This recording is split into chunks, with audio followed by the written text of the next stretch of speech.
இந்த வீக் 13ஆம் தேதி டிசம்பர் அன்னைக்கு உங்களுக்கு ஏதாச்சும் பிளான்ஸ் இருக்கா? அதோட இதையும் சேர்த்துக்கோங்க. நாங்கள் 3 பவர்ஃபுல்லான வெபினார்ஸ் உங்களுக்காகவே ரெடி பண்ணியிருக்கோம். காலையில் 10 மணிக்கு why most investors fail at asset allocation and how to get it right. அதை தொடர்ந்து 11 மணிக்கு NRIs buying and health insurance for parents, the smart way to do it. அதை தொடர்ந்து 10:30 12:30 your finances geared up for the new year. எல்லா வெபினார்ஸ்க்கான லிங்க்கும் டிஸ்கிரிப்ஷனில் இருக்குது. மறக்காமல் ஜாயின் பண்ணிக்கோங்க. நிச்சயமாக உங்களுக்கு இந்த வெபினார்ஸ் எல்லாமே யூஸ்ஃபுல்லாக இருக்கும். ரஷ்யாவோடு இந்தியா சமீப ஆண்டுகளில் தன்னுடைய வர்த்தகத்தை கணிசமாக அதிகரித்திருக்கிறது. 2021 $13 பில்லியன் தான் இருந்தது. இந்த வருஷம் அதை 5 மடங்குக்கு மேலே அதிகரித்து $68 பில்லியன் வளர்ந்து உயர்ந்து இருக்கிறது. இதில் முக்கியமான வணிகம் கச்சா எண்ணெய். இந்த வாரம் நம்ம பார்த்த ஒரு விஷயம் என்னன்னாக்கா, புட்டின் வந்து போன பிறகு இந்தியா தொடர்ந்து கச்சா எண்ணெயை ரஷ்யாவிடம் வாங்கும் திட்டத்தில் இருக்கிறது என்பதுதான். இப்போ இதில் சிக்கல் என்னன்னா, நம்ம வாங்குற கச்சா எண்ணெய்க்கு எப்படி பணத்தை அவங்களுக்கு கொடுக்கறது அப்படிங்கிறதுல தான். ரூபாயில தான் நம்ம பேமெண்ட் பண்ண முடியும், அல்லது வேறு ஒரு நாடு வழியாக இந்த பணத்தை நம்ம ரஷ்யாவுக்கு கொடுக்கணும். இதில் தான் அமெரிக்கா தொடர்ந்து நம்மளை முடக்க பார்க்குது, ரஷ்யாவையும் முடக்க பார்க்குது. பட் ரூபாயில் நம்ம பேமெண்ட் பண்ணுற பட்சத்தில், ரூபாயை ரஷ்யா ஏற்றுக்கொள்ளும் பட்சத்தில் இதில் சிக்கல் இருப்பதாக நான் நினைக்கவில்லை. ஸோ தொடர்ந்து அந்த வணிகம் நடப்பதற்கான சாத்தியக்கூறுகள் இருக்கின்றன அப்படின்னு தான் நான் நினைக்கிறேன். கொஞ்சம் குறையலாம். ஏன்னா வெளிநாடுகள் வழியாக, தேர்ட் பார்ட்டி வழியாக பண்ணக்கூடிய வணிகம், பணத்தை வெளி வழியாக செட்டில் பண்ணக்கூடிய அந்த வாய்ப்புகளை தான் அமெரிக்கா முடக்குது. அந்த அளவுக்கு இந்த கச்சா எண்ணெய் வியாபாரம் முடங்கும். பட் இந்த வீடியோ கச்சா எண்ணெய் பரிமாற்றம் பற்றியோ, அந்த வியாபாரம் பற்றியோ, அந்த வணிகம் பற்றியோ இல்லை. இந்த வீடியோ இந்த $68 பில்லியன் ட்ரேடில் ரஷ்யா உருவாக்கக்கூடிய பணம் இருக்குல்ல, அந்த பணத்தை எப்படி ரஷ்யா திரும்பி எடுத்துகிட்டு போவாங்கன்றதை பற்றி தான். அவங்களால எளிதில் இந்த பணத்தை திருப்பி எடுத்துகிட்டு போக முடியாது. அதுக்கு நிறைய தடைகள் இருக்குது. இந்த தடைகள் இருக்கக்கூடிய இந்த சூழ்நிலையில் இந்தியா ரஷ்யாவை ஒரு விஷயத்தில் கன்வின்ஸ் பண்ணியிருக்காங்க. அது என்னன்னா, மேலும் நம்மிடமிருந்து நிறைய பொருட்களை வாங்குவது என்பது வணிகம் சார்ந்த ஒரு நகர்வு. அதில் எவ்வளவு பில்லியனுக்கு அவங்க நம்மகிட்ட பொருள் வாங்க முடியுமோ அவ்வளோ பில்லியனுக்கு பொருளாக வாங்கி கொள்ளலாம். பார்ட்டர் மாதிரி கச்சா கொடுக்கலாம், பொருள் எடுத்துக்கொள்ளலாம். பட் அப்படியே இந்த 68 பில்லியன் என்ற வணிகத்தை அவங்களால மேட்ச் பண்ணவோ பேலன்ஸ் பண்ணவோ முடியாது இல்லையா? அந்த உபரி பணத்தை இந்திய பங்குச்சந்தையில் முதலீடு செய்வதற்கான ஒரு நகர்வை இந்தியாவும் ரஷ்யாவும் எடுத்திருக்கின்றன. ஸ்பேர் பேங்க் அப்படின்னு ஒரு பேங்க் இருக்கு. அவங்க இன்னைக்கு ஒரு மிக முக்கியமான நிஃப்டி சார்ந்த முதலீட்டு ஸ்ட்ரக்சரை அறிமுகப்படுத்துறாங்க. இது எதுக்குன்னா, ரஷ்ய நிறுவனங்கள் இந்தியாவில் உருவாக்குகின்ற உபரி பணத்தை திரும்பி கொண்டு போக முடியலனாக இந்திய பங்குச்சந்தையில், அதுவும் நிஃப்டியில் லிக்விட் ஸ்டாக்ல இன்வெஸ்ட் பண்றதுக்கான ஒரு மெக்கானிசம். இதில் முக்கியமானது என்னன்னா, இந்த மெக்கானிசம் அவங்க உருவாக்கக்கூடிய இந்த ஃபண்ட் வந்து ஒரு மியூச்சுவல் ஃபண்ட், அதுவும் closed ended mutual fund. Closed ended mutual ஃபண்டாக என்னன்னா, ஒரு குறிப்பிட்ட காலகட்டத்துக்கு இந்த பணத்தை அவங்களால எடுக்க முடியாது. ஸோ அவங்க ஒரு டியூரேஷன் சொல்லலாம், 3 வருஷமோ 5 வருஷமோ. இப்போ 3 வருஷம்னா அந்த 3 வருஷத்துக்கு அந்த பணம் இங்கே தான் இருக்கும்.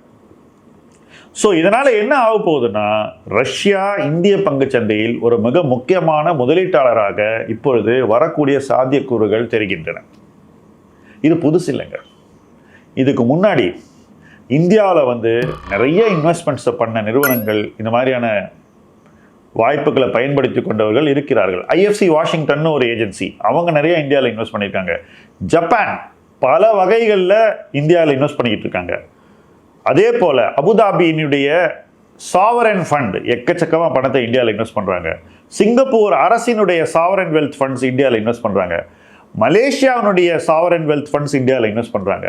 குவைட் அவங்களுடைய அரசினுடைய பணம் இந்தியாவில் முதலீடு செய்யப்படுகிறது. இப்படி பல நாடுகள் ஏற்கனவே இந்தியாவோடு வணிகத்தையும் வர்த்தகத்தையும் பெருக்கிக் கொள்ள இந்த ஒரு பரிமாற்றத்தையும் சேர்த்து கொள்கிறார்கள். என்ன ரீசன்னா, இங்க சம்பாதிச்ச பணத்தை இங்கேயே இன்வெஸ்ட் பண்ணா நமக்கு ரிட்டர்னும் கிடைக்கும் அப்படின்ற ஒரு எதிர்பார்ப்புல, அல்லது வெளியே எடுத்துட்டு போக வேண்டிய கட்டாயம் இல்லை, நமக்கு இங்கேயே வச்சுக்கலாம், வெளியே எடுத்துட்டு போக முடியலன்னா கூட இங்கேயே நம்ம அந்த பணத்தை வச்சிருந்தாலும் நமக்கு லாபம் தான்ற அந்த நம்பிக்கையின் வெளிப்பாடாக இதுல ஜப்பனீஸ் ஃபண்ட்ஸ் வந்து எக்கச்சக்கமா இந்தியாவுக்கு வந்திருக்கு. இன்னைக்கு நம்ம ஊர்ல நடக்கக்கூடிய எத்தனையோ ப்ராஜெக்ட்ஸை ஜப்பனீஸ் ஃபண்ட் பண்றாங்க. மாநில அரசுக்கே ஜப்பனீஸ் ஃபண்டிங் கிடைக்குதுன்னா பாத்துக்கோங்க. ஸோ இப்போ ரஷ்யன் பணம் இந்தியாவில் இன்னும் மேலும் மேலும் முதலீடு செய்யப்படக்கூடிய வாய்ப்புகள் பிரகாசமா தெரியுது. ஏன்னா அவங்களுக்கு இது மாதிரி ஒரு நட்பு தேவைப்படுகிறது. வணிகத்தை பெருக்கிக் கொள்ள விரும்புகிறார்கள். வணிகத்தில் ஏற்படக்கூடிய அந்த இம்பேலன்சஸ், அதாவது ரஷ்யா நமக்கு விற்கக்கூடிய பொருட்கள் நம்மிடமிருந்து வாங்கக்கூடிய பொருட்களை விட கணிசமாக அதிகமாக இருக்கிறதுனால அந்த உபரி பணத்தை இங்கே முதலீடு செய்வதற்கு ஒரு வெஹிக்கிளை கிரியேட் பண்ணுறாங்க. இது வரலாற்றில் மிக மிக முக்கியமான ஒரு மாற்றம், ஒரு தருணம். இதில் எவ்வளோ பணம் வரப்போகுது அப்படிங்கிறத நம்ம பொறுத்து இருந்தால் பார்க்கணும். ஆனால் இந்த துவக்கமே ஒரு மிக முக்கியமான ஒரு ஷிஃப்ட் அப்படின்னு சொல்லுவேன். ஏன்னா இதுக்கு முன்னாடி ரஷ்யா பணத்தை நம்ம வந்து இந்தியாவுக்குள்ள இன்வெஸ்ட்மெண்ட்டாக கொண்டு வர முயற்சி பண்ணதில்லை, நினைத்தது கூட இல்லை அப்படின்னு தான் நான் சொல்லுவேன். இப்போ நம்ம இதில் ஒரு வாய்ப்பை பார்க்கிறோம். இந்த வாய்ப்பு எவ்வளவு வளரப்போகிறது அப்படிங்கிறத பொறுத்துன்னு பார்க்கணும். ஆனால் ஒரு விஷயங்க, இந்த ஸ்பெர் பேங்க்ன்றவங்க வந்து இந்தியாவிலிருந்து பணத்தை ரஷ்யாவுக்கு அனுப்புவதை பல நாட்கள் ஆன ஒரு விஷயத்தை 10 நிமிஷத்தில் டிரான்ஸ்ஃபர் பண்ணுறதுக்கான ஒரு ஃபெசிலிட்டி எல்லாம் கொண்டு வராங்க. இந்தியாவில் 10 பிரான்ச்சஸ் போட போகிறாங்க. ஸோ இந்தியாவில் இந்த பேங்க்குக்கு லாங் டேர்ம் பிளான்ஸ் இருக்குனாக்கா ரஷ்யர்கள் இந்தியாவில் வந்து இன்னும் அதிகம் பிஸ்னஸ் செய்யக்கூடிய ஒரு முடிவில் இருக்கிறார்கள் அப்படின்னு தெளிவாக சொல்லலாம். ஸோ டிரான்சாக்ஷன் எஃபிஷியன்சியோட ஒரு ரஷ்யன் பேங்க் இந்தியாவில் வந்து இங்கு வேறு ஊன்றுவது என்பது அவங்களுடைய லாங் டேர்ம் இன்வெஸ்ட்மெண்ட் இன்டென்ஷன்ஸை தெளிவுபடுத்துகிறது. ஸோ என்னை பொறுத்த வரைக்கும் இந்த ஒரு அனௌன்ஸ்மெண்ட் பேப்பரில் ஒரு கோடியில் இருந்தால் கூட வரலாற்றில் ஒரு மிக முக்கியமான ஒரு தருணம். இதில் இன்னும் என்ன நடக்க போகுது அப்படிங்கிறத கூர்ந்து பார்க்கணும். ஏன்னா இது ஒரு ஆரம்பம் தான். எடுத்த உடனே அப்படியே பில்லியன்ஸ் ஆஃப் டாலர் வரும்லாம் நான் சொல்லலை. ஆனால் இந்த ஆரம்பம் எப்படி வளர்ச்சியை தரப்போகிறது அப்படின்றத பொறுத்து தான் பார்க்கணும்.